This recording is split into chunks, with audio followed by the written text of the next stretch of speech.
পেঁপে দিয়ে মুরগির মাংসের অসম্ভব মজার একটা রেসিপি নিয়ে হাজির হয়ে গেলাম আপনাদের সামনে। আসসালামু আলাইকুম সুপ্রিয় দর্শক, আশা করি যে যেখানে আছেন সবাই ভালো আছেন, সুস্থ আছেন, নিরাপদে আছেন। 1 কেজি পরিমাণ চিকেন নিয়ে নিয়েছি। খুব ভালোভাবে কেটে ধুয়ে পরিষ্কার করে লবণ হলুদ দিয়ে মেখে তেলে ভেজে নেব। একটু লালচে করে ভেজে নেব, খুব বেশি কড়াবাজি করব না।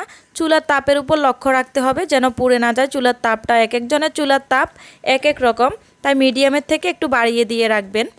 একটু লালচে করে চিকেনগুলো ভাজা হয়ে গেলে আমি চিকেনগুলো তুলে নেব। পাশে একটি চুলায় আমি কড়াই বসিয়ে দেব। পরিমাণ মতো রান্নার তেল দিয়ে তেজপাতা, দারুচিনি, সবুজ এলাচ থেতো করে দিয়ে দেব 1 কাপ পরিমাণ পেঁয়াজ কুচি। রেসিপিস বাই নাবিল মামাম চ্যানেলটিকে আপনারা সবাই সাবস্ক্রাইব করে সামনে এগিয়ে যাওয়ার জন্য উৎসাহ দেবেন। ভিডিওটি শুরু থেকে শেষ পর্যন্ত দেখার অনুরোধ রইল। একটি লাইক দিয়ে ভিডিওটি দেখা শুরু করবেন আশা করি।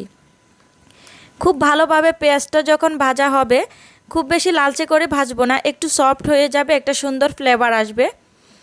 সে পর্যায়ে আমি এখানে দিয়ে দেব 1 টেবিল চামচ পরিমাণ উঁচু করে রসুন বাটা, 1 টেবিল চামচ পরিমাণ আদা বাটা। আদাটা একটু বাড়িয়ে দিবেন, যেহেতু এখানে মাংস রান্না করতেছি, মাংসে সবসময় আদার পরিমাণটা বেশি দেওয়া হয়। আমি এখানে উঁচু করে 1 টেবিল চামচ জিরে বাটা দিয়েছি। জিরের সঙ্গে আমি 8-10টি গোলমরিচ আর 4-5টি লবঙ্গ বেটে নিয়েছিলাম। আপনারা চাইলে আস্ত ব্যবহার করতে পারেন, দাঁতের নিচে পড়ে তাই আমি আস্ত ব্যবহার করিনি। খুব ভালোভাবে সবগুলো উপকরণ আমি ভেজে নেব। 1 থেকে 1.5 মিনিটের মতো ভেজে নেওয়ার পর আমি এখানে কিছুটা পরিমাণ পানি দিয়ে দেব। সামান্য পানি দেওয়ার কারণ এখানে যেন গুঁড়ি মশলা দিলে পুড়ে না যায়।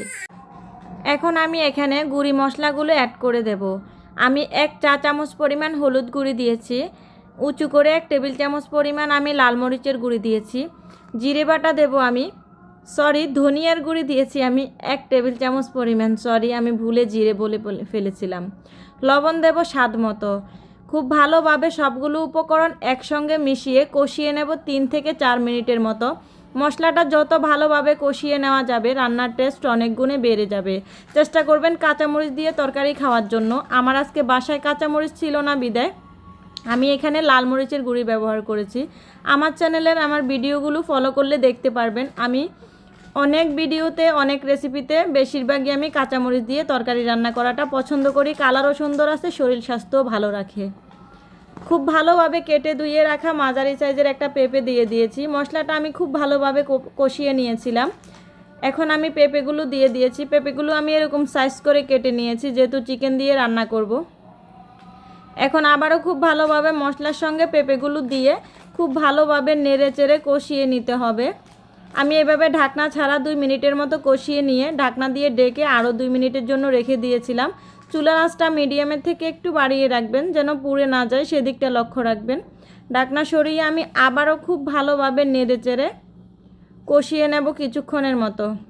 আমি এখানে 2-3 টুকরো হাড় মাংস দিয়ে দেব যেন খুব সুন্দর একটা ফ্লেভার আসে। বাকি চিকেনগুলো আমি পরে দেব। এই অবস্থায় 2-3 পিস যদি হাড় মাংস দেওয়া যায় তাহলে খুব সুন্দর একটা ফ্লেভার আসে, রান্নার টেস্ট অনেক গুণে বেড়ে যায়। সবসময় চেষ্টা করবেন শরীর স্বাস্থ্য ভালো রাখার জন্য লাল মরিচের গুঁড়িটা এড়িয়ে চলতে। কাঁচামরিচটা যতটা সম্ভব খেতে পারলে খাবেন। খুব ভালোভাবে কষিয়ে নেওয়া হয়ে গেলে আমি এখানে গরম পানি দিয়ে দেব। পরিমাণ মতো পানি দিতে হবে, যতটুকু পানি দিলে পেঁপে সিদ্ধ হবে। রান্নার শেষে যেন কিছুটা ঝোল থাকে। পেঁপে মুরগির এই রেসিপিটা কিছুটা ঝোল থাকলে গরম গরম ভাতের সঙ্গে খেতে খুব ভালো লাগে, তাই চেষ্টা করবেন একটু ঝোল রাখার জন্য। ঢাকনা দিয়ে ঢেকে রেখে দিয়েছিলাম বলক উঠে আসা পর্যন্ত অপেক্ষা করেছিলাম। ঢাকনা সরিয়ে আবার খুব ভালোভাবে নেড়ে চেড়ে দিয়েছিলাম।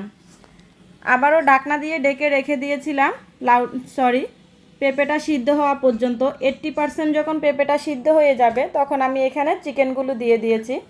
চিকেনগুলো দিয়ে আবারও খুব ভালোভাবে নেড়ে চেড়ে ঢাকনা দিয়ে ঢেকে রেখে দেব পুরোপুরি সিদ্ধ হওয়া পর্যন্ত। চিকেন আর পেঁপে যেটুকু বাকি আছে সিদ্ধ হওয়ার, সেটুকু যেন পুরোপুরি সিদ্ধ হয়ে যায়। খুব বেশি গলিয়ে ফেলবেন না, পেঁপেটা সিদ্ধ হওয়া পর্যন্তই। খুব বেশি নরম হয়ে গেলে খেতে ভালো লাগবে না। পুরোপুরি সিদ্ধ হয়ে গেলে ঢাকনা সরিয়ে আমি এখানে 1/2 চা চামচ পরিমাণ ভাজা জিরের গুঁড়া, 1/2 চা চামচ পরিমাণ ভাজা গরম মশলার গুঁড়ি দিয়ে দেব। আপনারা চাইলে এখানে ধনিয়া পাতাও ব্যবহার করতে পারেন। ধনিয়া পাতা দিলে খেতে অনেক বেশি টেস্ট হয়। যেহেতু এখানে পেঁপে আছে তাই সবজি হিসেবে ধনিয়া পাতাটা ব্যবহার করা যাবে। জিরের গুঁড়ি আর গরম মশলাটা দেওয়ার পরে নেড়েচেড়ে 1 মিনিটের মতো ঢাকনা দিয়ে ঢেকে রেখে দিয়েছিলাম। 1 মিনিট পর ঢাকনা সরিয়ে আমি চুলাটা বন্ধ করে দেব। খুব সহজভাবে তৈরি হয়ে গেল নির্ভেজাল স্বাস্থ্যকর পেঁপে মুরগির রেসিপি। কাঁচামরিচ ব্যবহার করলে এখানে স্বাদ কালার দুটোই আরও বেশি সুন্দর আসতো, টেস্টি হতো। চেষ্টা করবেন সবসময় সবজি জাতীয় জিনিসগুলো কাঁচামরিচ দিয়ে খাওয়ার জন্য। খুবই মজাদার একটা সিম্পল রেসিপি শেয়ার করেছি আপনাদের সঙ্গে। কথায় কাজে রেসিপিতে ভুল ত্রুটি হলে ক্ষমা সুন্দর দৃষ্টিতে দেখবেন। ভালো থাকবেন, সুস্থ থাকবেন, সাপোর্ট করবেন। আল্লাহ হাফেজ। আসসালামু আলাইকুম।